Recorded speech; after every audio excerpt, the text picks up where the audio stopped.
Good afternoon. Your Excellencies, Dean Ayadat, distinguished colleagues, today is an important day at our college. It is with great pleasure that we welcome one of the most distinguished scholars, a comparativist and an expert on Latin American. His book, We Created Chavez, A People's History of the Venezuelan Revolution, is one of the most widely read books on Latin American politics, and particularly as it relates to Venezuela. Professor Maher published many articles in leading scholarly journals and many chapters in some of the most distinguished books that have been published in the field of political science. He is currently working on a book called Decolonizing Dialectics, Conflict and Political Identity. Today he will speak on Venezuela, origins of its political, social, and economic change. Please help me welcome one of the most distinguished scholars at our school, the School of International Studies. Thank you, sir. Please.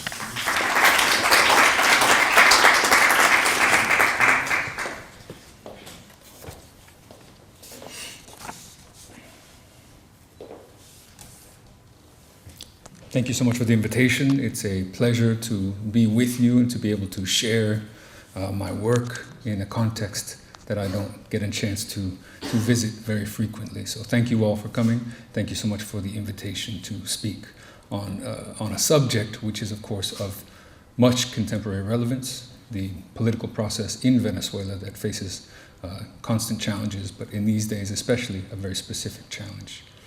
My intervention is a little specific, so please feel free in the question and answer session to ask about anything that you'd like to know about Venezuela, the politics, the history, and the political process as well.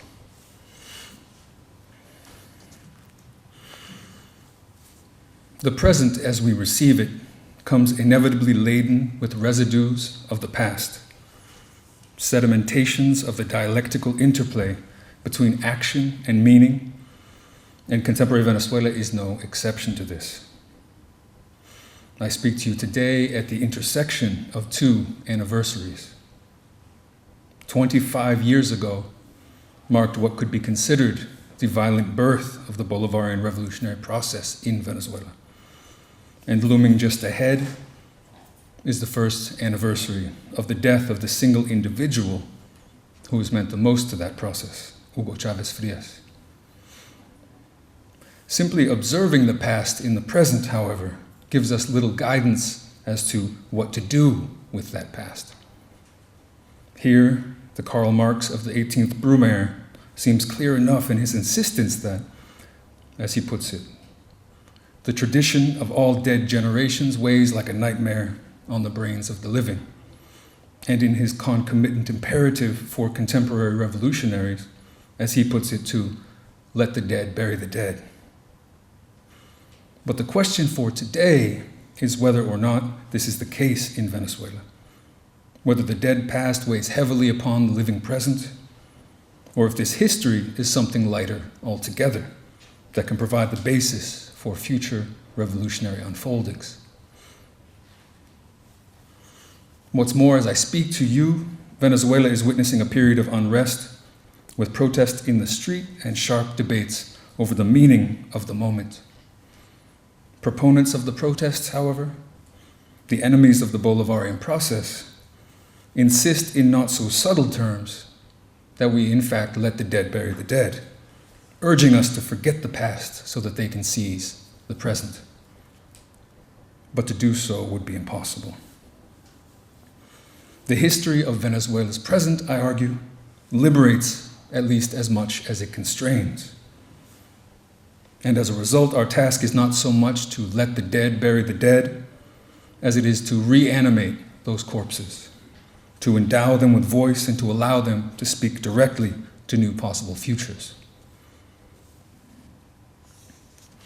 This task of the radical resurrection of history defies many historical methods. Properly understood, the Venezuelan present is not the product of slow and linear progression whose truth can be gleaned from demographic data or from social indicators, nor is it the heroic creation of great leaders past, to be compiled in what Michel Foucault called traditional history. Instead, the Bolivarian process often emerged against and despite such leaders. And such triumphal histories played an immense role in the consolidation from the 1960s onward of a buffered two-party political system known as punto-fiismo that was impermeable to mass dissatisfaction and that unable to bend could only break. And break it did in spectacular fashion 25 years ago this week, on February 27th of 1989, when the political forces and the popular demands that had been developing slowly, invisibly, subterraneously, exploded into a rebellion known as the Caracazo or the Sacudón. After an electoral campaign critical of international lenders like the IMF and the emerging Washington Consensus, Venezuelan President Carlos Andrés Pérez had imposed his notoriously neoliberal structural adjustment program known as the Paquetazo. Enraged by the immediate impact of these reforms, and especially the overnight doubling of transport costs due to the liberalization of domestic gas prices, as well as the bait and switch method with which this was imposed by Pérez, poor Caraqueños and those across Venezuela took to the streets rioting and looting for nearly a week straight. The desperately poor, quote, swarmed into the forbidden cities, as Frantz Fanon once put it, reuniting a segregated landscape, if only momentarily. And in their looting of both necessities and luxuries, revealed the two-sided nature that Marx associated with the commodity, as well as their own intransigent demand that the last would soon be first. The Caracazo was a political event of the first order, blasting a hole into what Walter Benjamin called the continuum of history. And it was into this gaping wound in history that Chavez stepped with a failed coup in February of 1992. Instead of one Venezuela, there were suddenly two. And the previously frozen dialectic of history was forced into motion in an instant, unleashing everything that has come since. There had been decades of antecedent struggles, but it was in 1989 that the die was cast. The harmonious image of Venezuelan society irreparably smashed, and the unsustainability of both punto fijismo and the neoliberal reform package revealed for all to see. The Caracazo simultaneously shook common understandings of who would be the historical subject of any Venezuelan revolution, as it was not the formal working class or the peasantry, but largely those informal and excluded semi-peripheral urban poor, so often denigrated as lumpen, who hurled themselves decisively into the streets. Again, in Fanon's words, redeeming themselves in their own eyes and before history. The dead of 1989 are not mere metaphor. Concretely speaking, these corpses were between 300 and 3,000, most executed at close range in their homes, as the Venezuelan armed forces fired an estimated 4 million bullets in an attempt to do the impossible, to put the genie back in the bottle, Pandora back into her box. The dead did not, of course, bury the dead, but were instead themselves buried by the servants of dying order. Many, like those later exhumed from a zone known as La Nueva Peste, the New Plague, had been thrown into plastic bags and tossed into unmarked mass graves. Much against the wishes of Venezuela's ancien regime, however, these dead would not lay quietly, would not stay silent, and nor should we wish that they inter one another in obscurity. Rather, the process of unburying those corpses, both real and metaphorical, has been a powerful catalyst for everything that has come since. annual commemorations of the Caracazo provided the basis for a ritual repetition in which demonstrations yielded police repression, sparking increasingly militant demonstrations, as well as the multiplication of popular assemblies across Venezuela's poorest neighborhoods or barrios. If there was ever such a thing as a founding moment for what has been called the Bolivarian Revolution, this was it. 1989 provided a powerful example for struggle, but more concretely still, it provided the impetus for those already conspiring within the armed forces and their civilian allies. Not only had those people in the streets acted and demanded action in turn, but it was these same troops, many poor and dark-skinned recruits, who were ordered to fire on their own in the barrios of Caracas and elsewhere. It was only after the Caracazo that, according to Chavez, quote, the members of the MBR 200 realized that we had passed the point of no return and we had to take up arms. We could not continue to defend a murderous regime. The massacres were a catalyst, end quote. Chavez's failed coup attempt of February 4th, 1992 was the direct result of 1989, and in fact had originally been scheduled to coincide with the anniversary of the massacre. As a recently spotted graffiti in Caracas by the Hip Hop Revolution Collective puts it, somos hijos del 89, we're the children of 1989. And yet, as with all founding moments, even the most visceral memories conveyed eventually, if not connected and reconnected continuously with the present. As a result, radical politics appears almost as though endowed with a half-life like plutonium, but much shorter. Radical leaders come to power by the ballot or by the bullet and move gradually or swiftly from left to center, from challenging the status quo to faithfully upholding it. Venezuela, by contrast, has seen the opposite trajectory. Elected as a moderate in 1998, Chavez was powerfully radicalized through the combination of pressure from below and antagonism from the right. Here, too, the question of rupture is central. Rather than rely on a single founding moment, which then fades in the popular memory as it is gradually betrayed by governing practice, the Bolivarian Revolution has instead, as longtime militant Roland Denis explained to me, moved from event to event. From 1989 to 1992, to Chavez's 1998 election, and crucially to the short-lived opposition coup that unseated Chavez for 48 hours in April of 2002. The memory of struggle has been periodically reinvigorated in a way that condenses within itself not only the continuity of the Chavez government, but also its process of radicalization and future challenges. Here again, our task is not to liberate the present from the past, a la Marx, but to instead deepen continuities and make such bonds not only perpetual, but also palpable. The history of the Venezuelan present has thus been a history of momentary and decisive rupture, of 1989, but also many moments before and since. It moves forward with the momentum of a catapult, of previously unforeseen and unforeseeable qualitative leaps that suddenly become historically possible. But rather than cede to this unforeseeability and to neglect historical tasks, and rather than dissolve this history into a multiplicity of micro-political moments,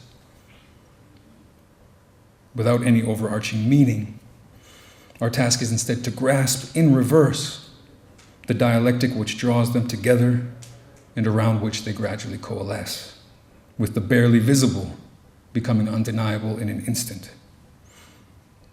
All of this is not to say that Marx is fundamentally wrong, or that we should never let the dead bury the dead.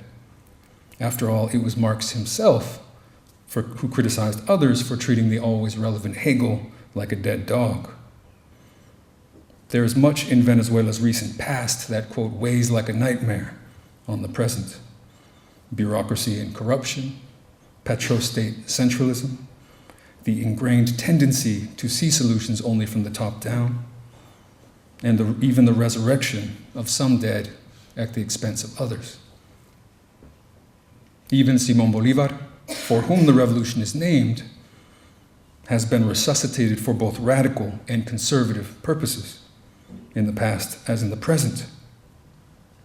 Our question instead begs a response that is much like Lenin's famous whom. Who is being resurrected and toward what purpose? This question throws the protests that today dwindle in Venezuela into sharp relief. The rancid leadership of the Venezuelan opposition, heirs of the ancien regime, would like nothing more than to let the half-buried corpses of the Caracazo lie, and thus their own attempts to compare these current protests to the events of 25 years ago is half-hearted at best.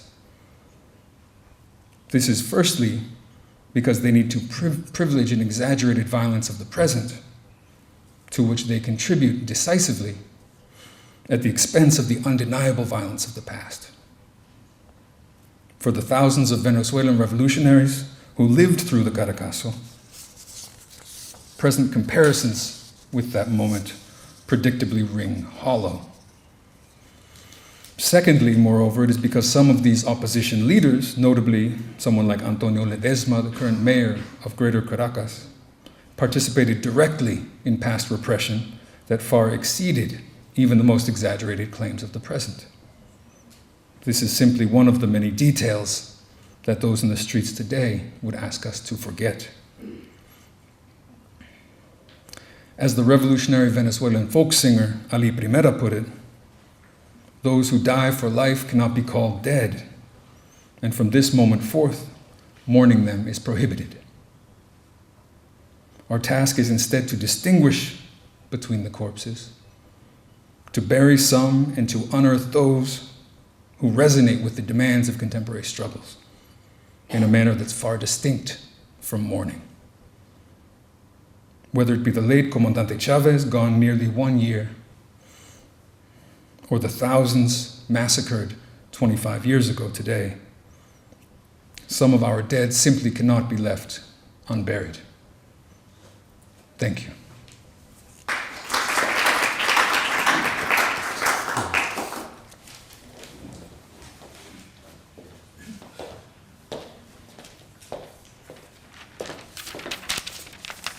Thank you very much. Indeed, such a pleasure and an enlightening reading of history and the past and the dead. And we have really experienced much of the same in many Latin American countries, such as Argentina. We have seen it also in Chile, and Nicaragua, and throughout Latin America and Central America. Really remarkable. We are passing through incredible times here in our region, in the Middle East region, and we are witnessing that today in Egypt and other neighboring countries. It's really an incredible presentation, exciting, enlightening, and here I would like to open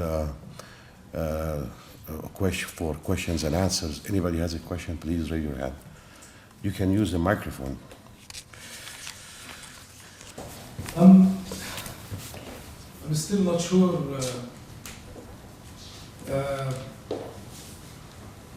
what conclusion to draw, but I have two simple observations. Mm-hmm. One, I agree with you that nations like individuals, they have history, and they somehow at some point they come to hold them back, and I agree with that. I sense also what you might call the spirit of the dead, which somehow you reflecting Latin American roots on your analysis. But the ultimate picture that you try to draw, it seems to me it's like fractured, disoriented, competing narratives. Somehow, it's a very blurred kind of a picture. Is this a fair assessment to your lecture? Thank you. Thank you for the question. A blurred picture. I'm not sure.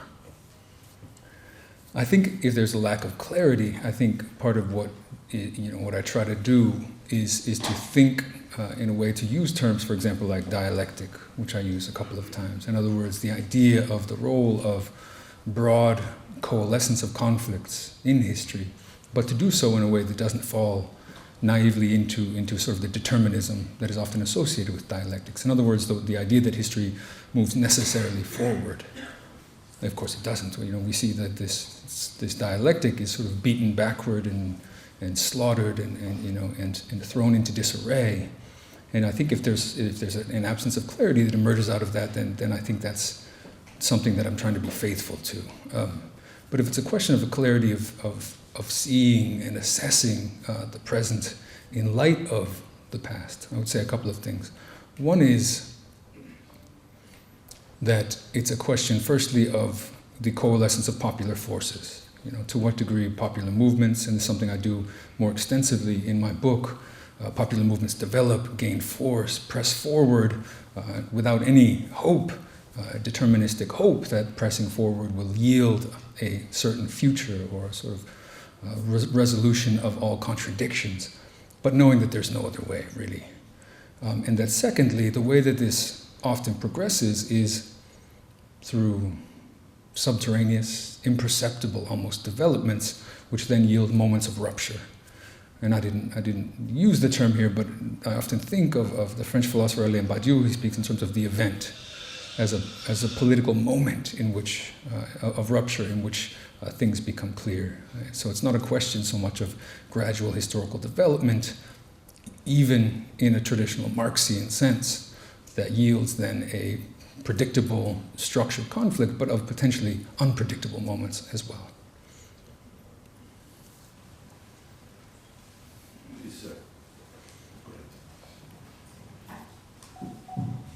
Yeah. Well, your analysis is very interesting in many at many levels. Thinking of Marxism in this different way and presenting it to the Venezuelan situation is interesting. But there's some elements that we should as well still continue to hold. Class consciousness. I think the class consciousness of the working class and let's say the poor mass in Venezuela is getting momentum. And you can say that the momentum of this class consciousness can, in a way, uphold all the changes that's happening in the last months, let's say, currently with the what I call the negative movement of the middle class and so on. So in this sense, we can see that still the previous conceptions of Marxism are still in place and can do a major role in what's happening. I agree with you totally that we should not think of determinism in the way that history is going forward all the time. But still, with the class consciousness and having a solid base for the changes in the Bolivarian revolution that can help in capitalizing into keeping it in the right direction. Mm-hmm. Yeah, no, I think that's a great point, and I think we probably agree on this point. I'll say just a couple of things just to situate the question of class in Venezuela. I mean, the first is kind of obvious, and it's that the classes don't necessarily line up according to traditional Marxist conceptions, right? There's no extensive and certainly no majoritarian traditional working class. There is rather a very large informal sector, and there's been a lot of debate over how to understand the informal sector, which is, of course, a poor sector, a working sector, but one that's also very much networked into circulation, and also often denigrated as having sort of petty capitalist elements in terms of consciousness.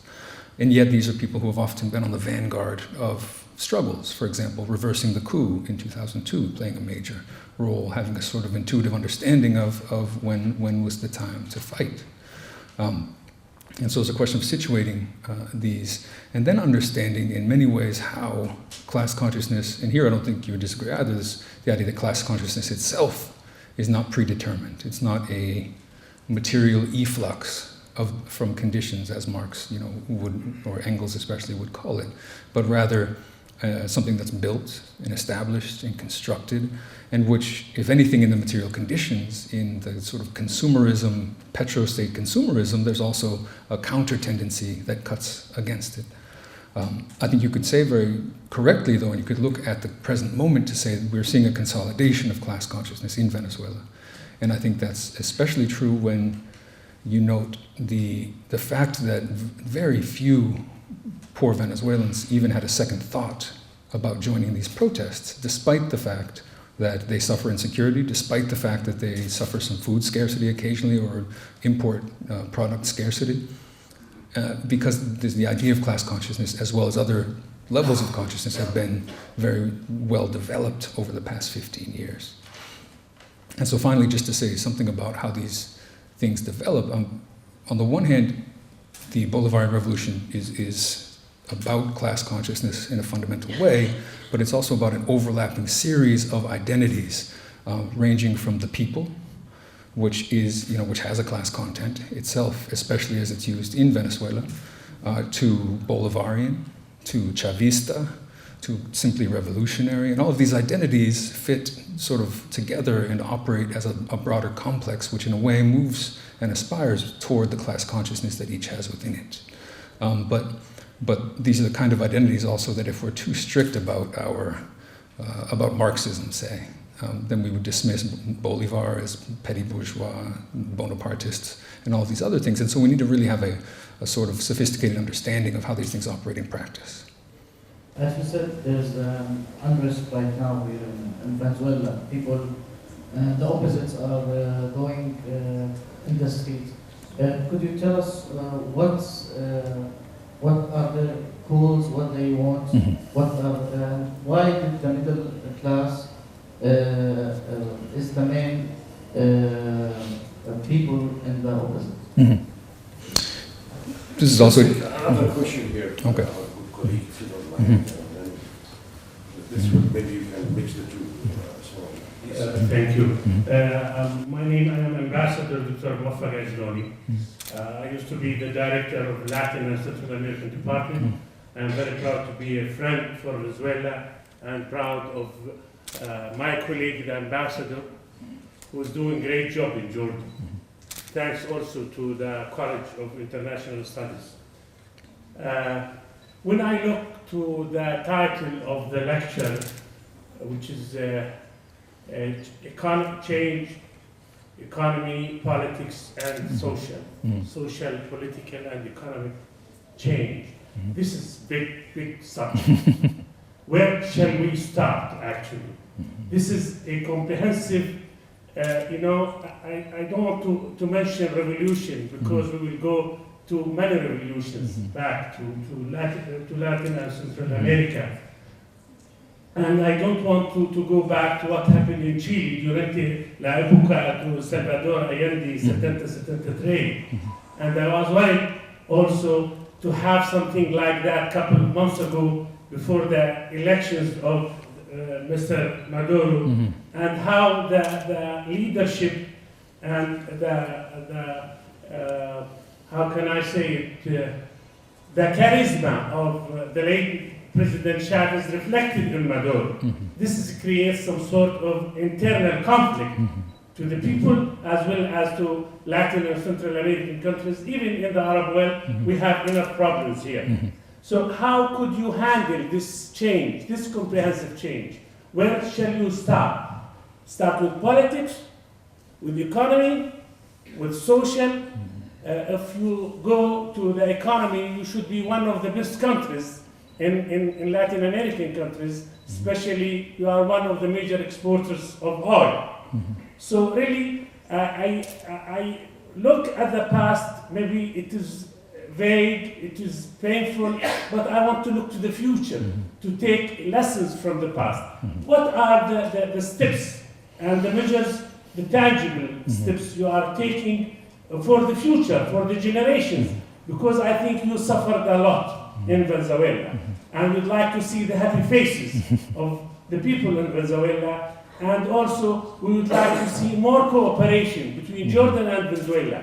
Thank you for coming here. Thanks for the ambassador for arranging this, and we would like to see what are also what kind of approach we can take in order to develop the relations in a comprehensive way, politically, economically, socially, between Jordan and Venezuela.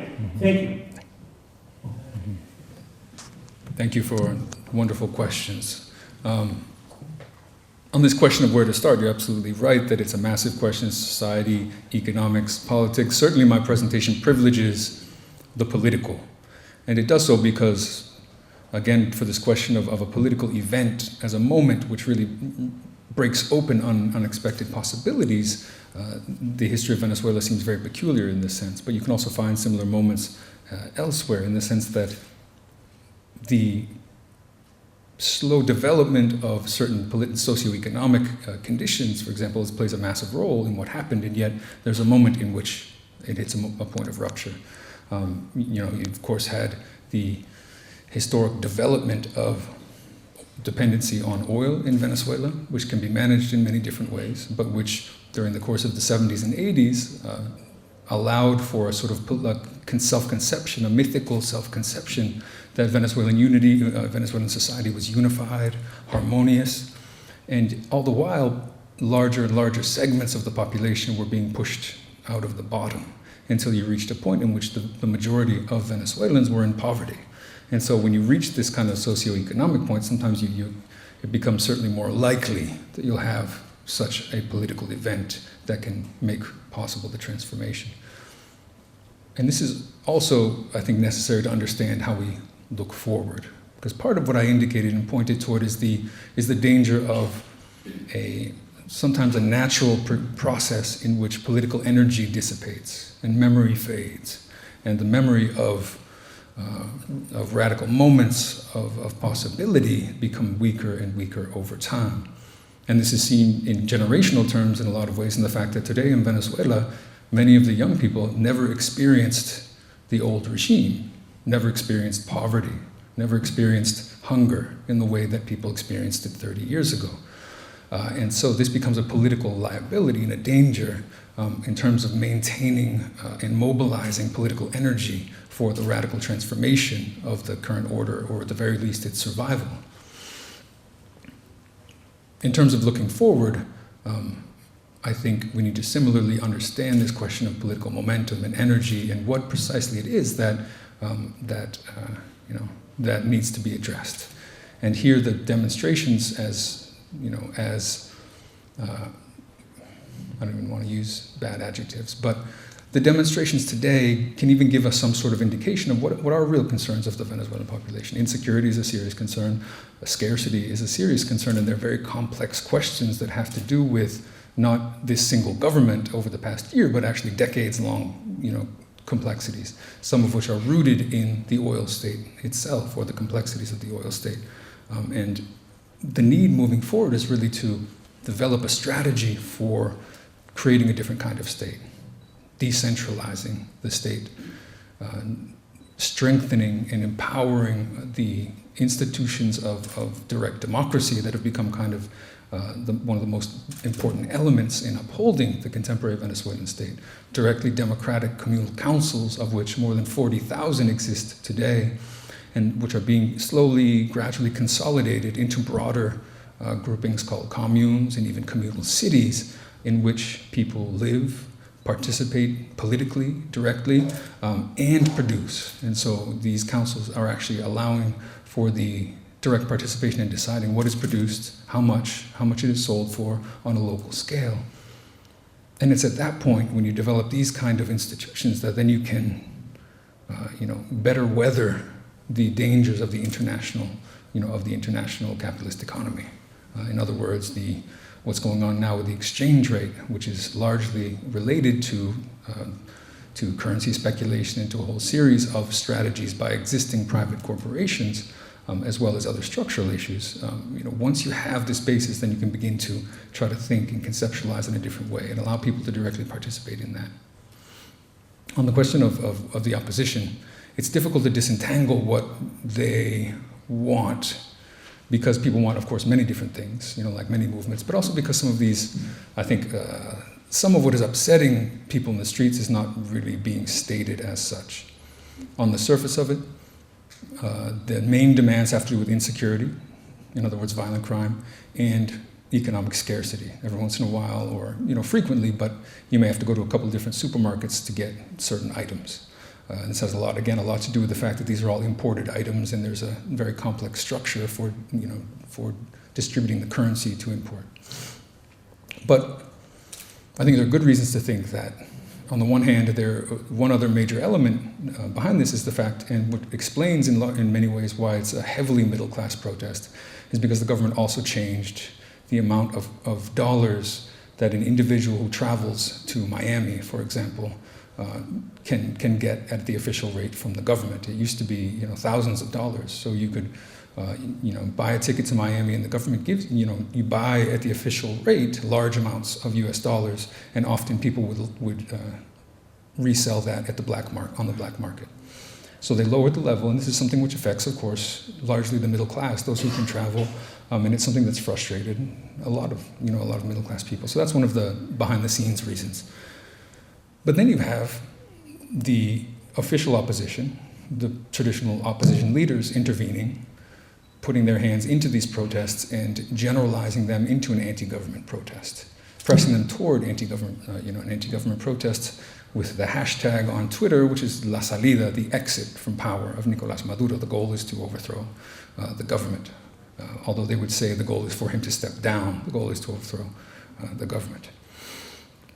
Now, it's not very difficult to take the Venezuelan middle and upper classes and push them toward opposing the government, because many of them go to private universities, their parents are anti-Chavista, and all of their friends are anti-Chavista, and so it's not a very difficult progression. So this sort of melting pot of all these factors led to some of these demonstrations. But these demonstrations, again, have not been particularly large. They nationwide, 100,000 maybe. And this is in a country in which I've stood in a crowd of 1.5 million people in Caracas. And so it's really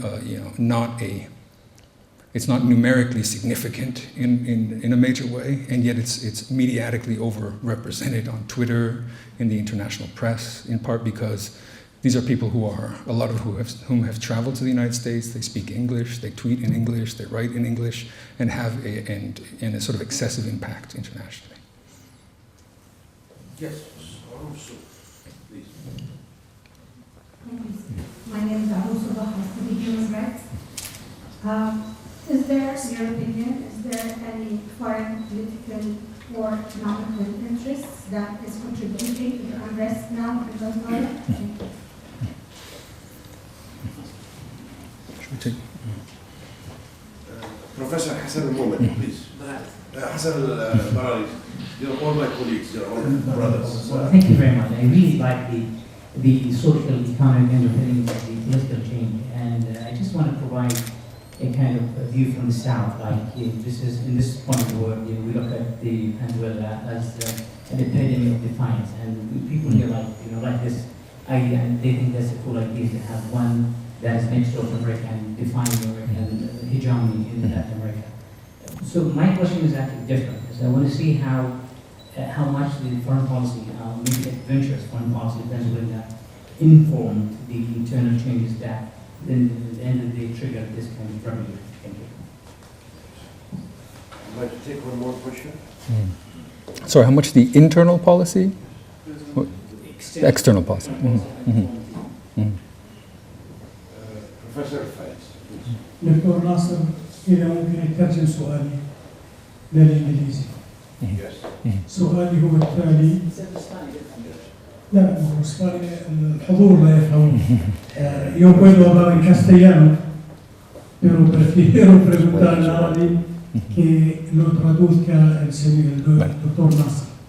سؤالي هو التالي أن هل يعتقد محاضرنا الكريم ونشكره على حضوره إلى الأردن Do you believe that هل يعتقد thank you for أن الرئيس مادورو الحالي that the current president سيستطيع تجاوز المرحلة والاستمرار بالبرنامج الذي رسمه الرئيس هوغو تشافيز رغم التحديات التي نراها كبرى الآن في فنزويلا بسبب حجم المعارضة الكبير وتدخل الولايات المتحدة particularly with this massive opposition الأمريكية interference of the United States government, التي استطاع تشافيز أن يتخطاها. which Chavez فهل يعتقد هو أن مادورو قادر على تجاوز do you المرحلة؟ believe that شكرا. Maduro is able to bypass this stage? Great. Great questions again. Thank you. I'll start with this one, kind of the more historic one about the way that Venezuelan foreign policy played a role in this eventual explosion. Yes. I mean, it played a fundamental role, and in policy, of course, circulating around the question of oil. There's it's not much of an exaggeration what was always said about this state oil company, even after it was nationalized.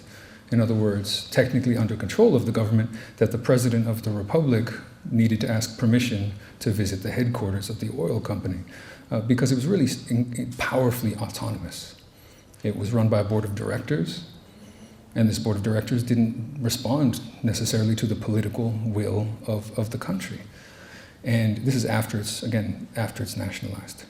The goal was instead to orient toward investors, largely foreign investors, large oil companies, and to facilitate their extraction at very low rates of taxation and contribution to extract this oil for the international community. And it was really in this tension that the economic crisis of the 1980s became unsupportable for the Venezuelan government, because it had been using what oil revenue it did have to kind of buffer political demands of the population, socioeconomic demands, preventing poverty from rising too much in the 1970s especially. And yet in the 1980s, an economic crisis hit, and it became much more difficult. And the government, and this is a government, of course, that had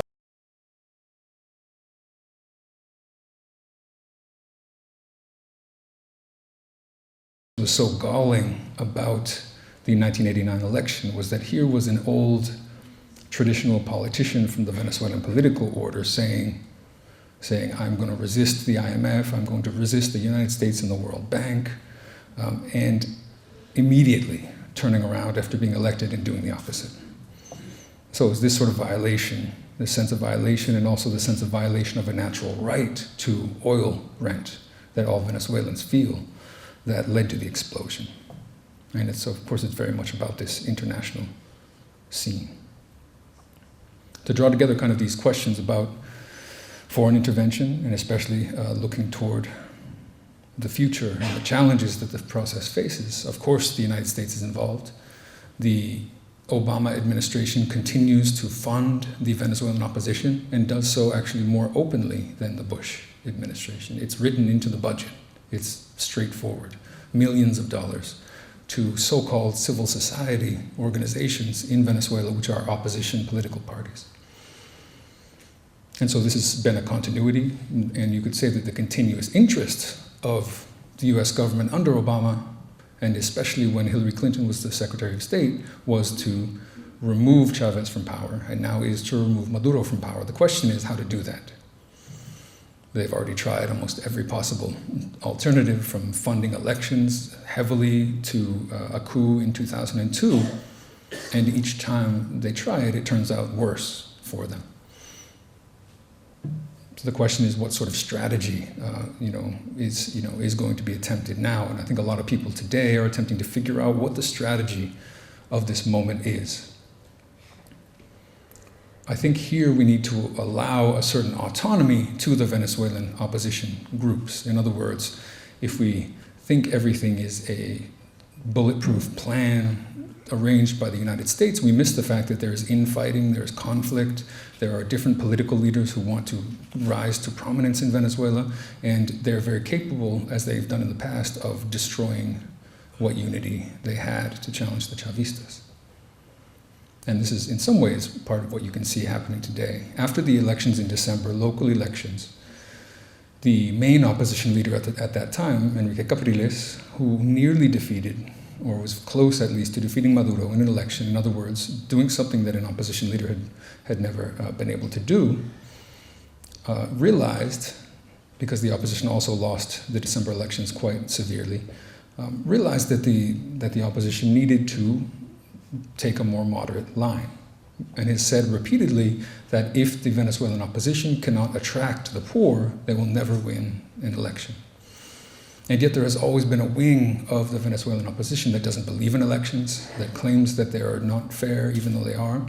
And this wing of the opposition took this opportunity in December and January to really outflank Capriles in an attempt to take over this opposition. And this has been Maria Corina Machado Ledesma, and also especially Leopoldo Lopez, the main face now of the opposition, who has really accomplished something significant if you think about it. Capriles was the leader of the opposition, and now almost all of the international press, at least, and some of the domestic press in Venezuela refer to Lopez as the leader of the Venezuelan opposition.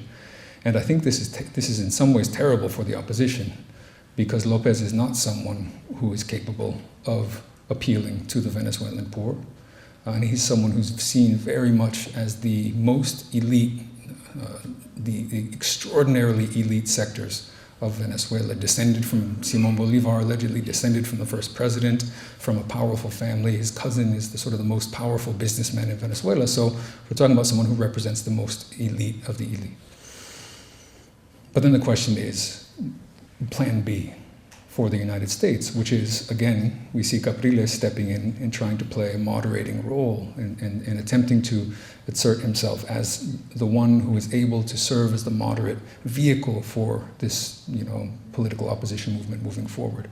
And the question of whether Maduro, can survive it, I think this moment is essentially over, in the sense that there are protests today, but in the absence of any major conflict today, this movement is declining and will disappear for a little while. But at the same time, some of the questions that prompted it certainly will not.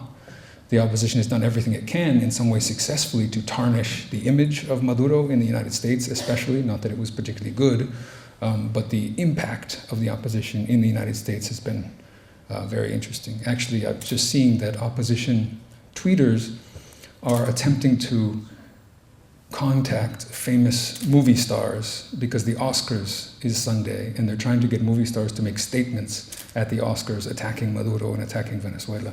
And so it's a continuing struggle that's going to move forward. But the deeper questions of stabilizing the currency, bringing down inflation to a stable level, and really allowing for a space in which the energy of the political process can be remobilized to move forward is what the question will be in the medium term.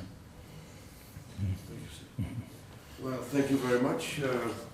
Please, thank you very much. Ladies and gentlemen, we certainly have to find a way to bury the dead. I would like to thank our distinguished guest today for the outstanding presentation, lecture, to the thought-provoking questions by my colleagues and by all of you. I would like to be the beginning of a very important relationship between the School of International Studies and Latin and Central America. We would like to thank you all for coming, and we especially would like to thank their excellencies and our dean for their heroic effort to make this program reality. Thank you very much.